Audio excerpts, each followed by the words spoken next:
Today is a good day. Don't we just love it when that happens? To me, they just shine like jewels in my life, and I just look forward to them. And today, I feel good enough that I'm going to be able to clean my home. So as we do that, we're going to talk about motivation and what we do when we're stuck, when we just have a hard time getting out of that chair and even beginning. Because sometimes when we begin and we just get going, it is encouraging and we find out we can do more than we thought. If you find that you relate to any of this, you might want to think about subscribing.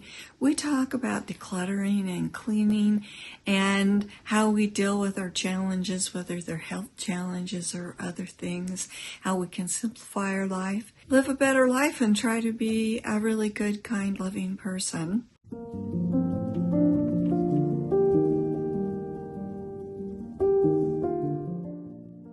Motivation is a strange thing. When most of us talk about motivation, we use it in the terms of, if I could just get motivated, then I could do this, or I could do this. And we talk about it as if we can beat ourselves into submission. And then we can achieve that thing, or we can start doing that thing, and then suddenly everything is going to be better in our lives. And there might be times in our lives when we could do that to a certain extent. But then if things happen to you, like maybe you have an illness, you have some dramatic family issue or financial issues, or there are just so many things that can just chip away at the motivation. And because we can no longer do what we remember doing or we thought we could do before, then this lack of motivation, we feel we have lack of motivation or ability to motivate ourselves to this high level, makes us feel as if we are failing.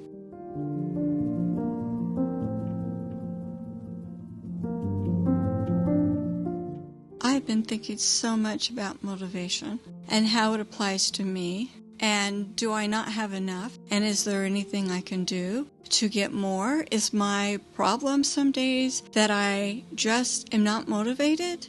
Or is it really that I'm not feeling well enough? I've just been trying so hard to sort that out because sometimes life can feel pretty yucky.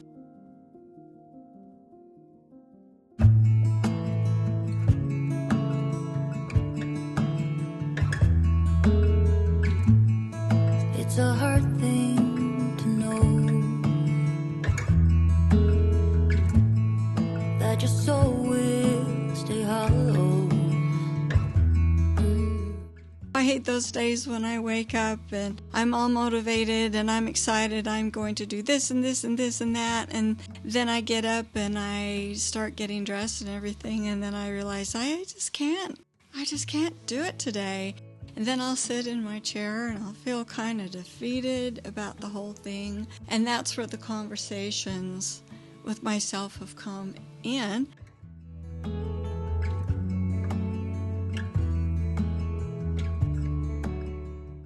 I have realized that I really need to embrace realistic expectations. Yes, there it goes.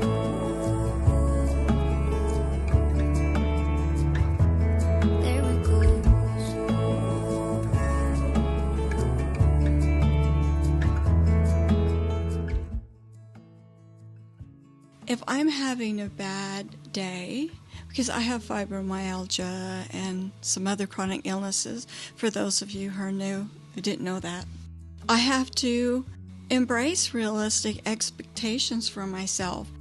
That means that some days are going to be better than others. We're watching me on a day that was a good day. Those days are just so wonderful and I look forward to them, but they don't always happen. So I have to just really acknowledge, what is my energy level on any particular day? How does that affect me? And not compare my abilities now with what they were before. And just not pressure myself to do everything that I used to do.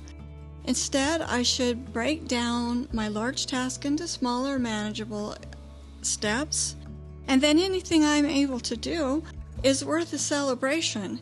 And when I celebrate even small things, then that boosts my motivation and my confidence that I will be able to do things in the future. Maybe not today, but maybe tomorrow.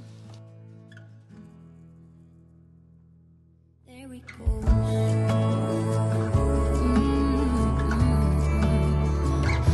There we go.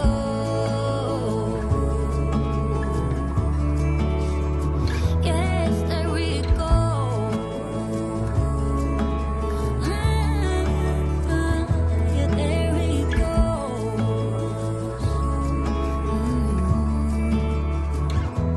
There we go. One of the problems we have with motivation is that we think that if we get enough motivation, we can control the situation, we can control ourselves, and we can pretty much force our way into having things turn out the way we want them to. But the problem is that sometimes there are things that happen to us that are not within our ability to control them. For instance, I do have chronic illnesses, and I cannot will them away. I can't force them away. I can't motivate them away. Maybe we'll have some kind of problem that happens in the family, and it's something that I didn't personally do, and I can't control that. And it doesn't matter how much motivation I try to work up inside of myself, I can't make that go away. So instead, what I can do is focus on what I can control. If I'm having a bad day, I can work on taking care of my physical needs, my emotional needs, my spiritual needs, and just start working through this basic list of self-care tasks that I've set up for myself, and I keep in my app, Finch. I keep talking about Finch and the little bird, and then I just will start working on them or skip around. Just by reading that list, it's reminding me, you need to eat lunch. You need to drink water. It's really better for you if you can get dressed, acknowledging that sometimes I'm too ill to do that and it's just a pajama day. But whenever I can, it always kind of motivates me or makes me feel hopeful when I can get to that point where I get dressed, when I can make my bed. And so instead of focusing on the things that I can't do on that day, like maybe I want to go out and trim the roses and I just couldn't do it, instead of feeling bad about that, then focus on the things that I can do and then feel grateful for everything that I still can do or blessings that I have. Like maybe I can't go walk around my neighborhood, but I can walk, and I'm grateful for that. Maybe I don't feel good today. Maybe I'm having a really bad fibro day, or my head is aching because I had that fall and I'm still having trouble with that. But I can see, I can hear, I have a family that loves me, I love the view out my window, and just start listing those things.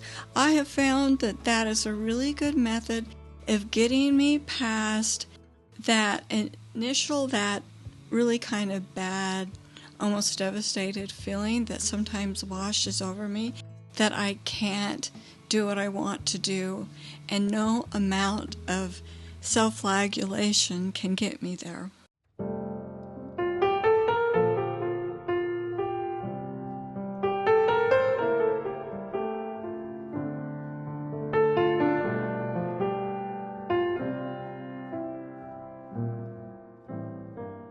Build a strong support system. It is really helpful if you can find a group of people or a friend or someone who has some basis of understanding what you're going through. That is one of the things that I appreciate the most about those of you who watch my videos and comment on my videos. You support me, you feel that I'm supporting you, and I see you supporting each other, which is so helpful when you're having trouble sometimes being able to do things. And just to have even like a friend or a neighbor or someone who says, I get you, I get this, it's all right. You don't need to feel bad about it, just do the best you can. When you find people that will really listen to you and won't judge you for what you're going through, go ahead and share your feelings with them. And then with your family, explain to them what you need. Sometimes I'm just too independent for my own good, because I remember all the years where I could do all these things, like I could trim the roses, or I could manage a big flower bed and the weeding and everything, but I can't anymore. And I just recently had a conversation with my husband about it. He said, what do you want to do with this big bed out there that we got cleaned out and put some weed cloth on? I said, I just want to put bark on it. Don't you want to put flowers in there? And I said, no, because I can't manage it. Well, we could just put some holes in there with some drip line. And I said, but the weeds would come through there. And I'm telling you, I cannot manage that. And that is not something that you're interested in. We have to have things be as easy as possible for me. And then he was able to get that. And then I said to him, I really need you to trim the roses, and I need you to do them now because we're getting so late in the season. And he went out and did that. But it had gone on for at least a week, maybe too long, because I just kept trying to think that I was going to motivate myself into doing that, because it's something that I really enjoy doing. It's not smart. If I'm trying to do things that are not good for me, or get upset that I can't do things that I want to do, then it affects my physical health. It affects my emotional health. It affects me spiritually, and it makes it harder for me to do things. And then the harder it is for me to do things, the more demotivated I feel to even try. I hope that's making sense to you. The worst thing you can do is just to internalize it, keep it in yourself, and not try to find some people or someone who really understands you.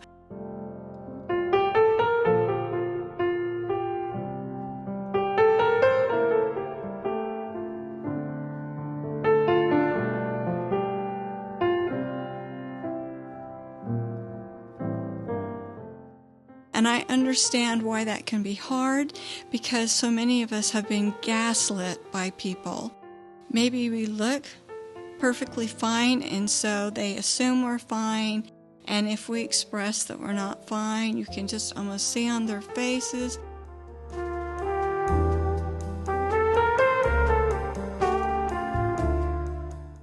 Maybe you've had the experience of being gaslit by a doctor. I got fibromyalgia so early in the cycle of people beginning to understand it and doctors accepting it and understanding it, that as recently as maybe 12 years ago, I was trying to find a new doctor, and I tried one that lived close to me, and I was explaining to this one gentleman about my medications and what I needed. And he said, oh, fibromyalgia is not a real thing. And I couldn't believe that as recently as that, I would have a doctor say, no, that's not a real thing. Fibromyalgia is not a real thing. It's just all in your head.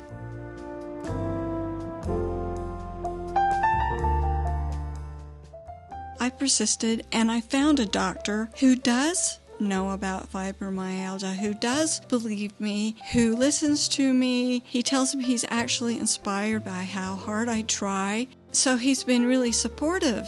So sometimes you have to do some shopping around in your life to find the right medical people, to find friends. But it's really important for you to do that, and it helps motivate you. It helps you know, I'm not crazy. I'm a normal person who just happens to have a challenge.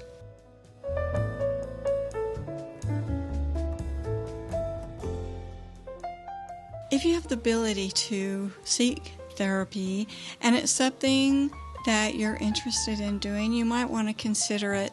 I have a therapist that I've been seeing off and on since 2020.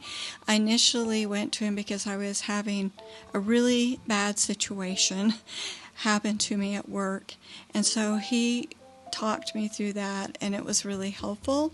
But then over the years, as we've gone through challenges with my family or my mother when she was at the end of her life, and then me dealing with that grief and just various things, I have gone in to see him, and he knows me well enough now that as soon as I start talking, or he even sees me, he knows if I'm having a good time or a hard time. If I get kind of down and then I start talking about a subject and I get excited, he'll go, "Hey, I noticed that you're getting really excited about that. That might be something that you'll want to do."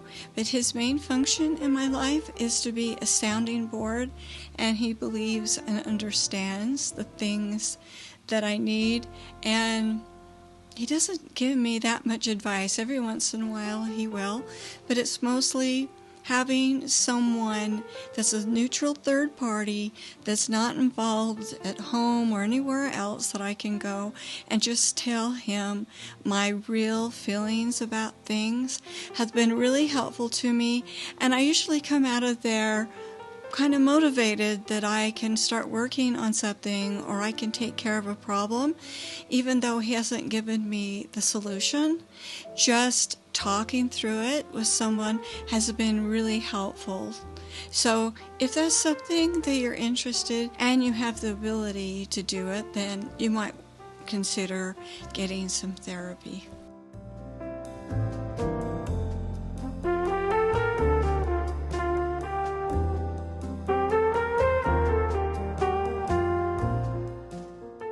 If you're having a hard time feeling motivated, whether you don't feel good or you're really stressed or you have a lot of problems in your life, whatever it is, here are some things that you can do that might help. First, redefine success on your terms. And the reason this will help you is because when we're really stressed or we're not feeling good, big goals can feel really daunting. So if we shift to micro goals that feel doable, then this helps build our confidence and helps us want to do more things. And tell yourself, success isn't the size of the task, it's that I tried.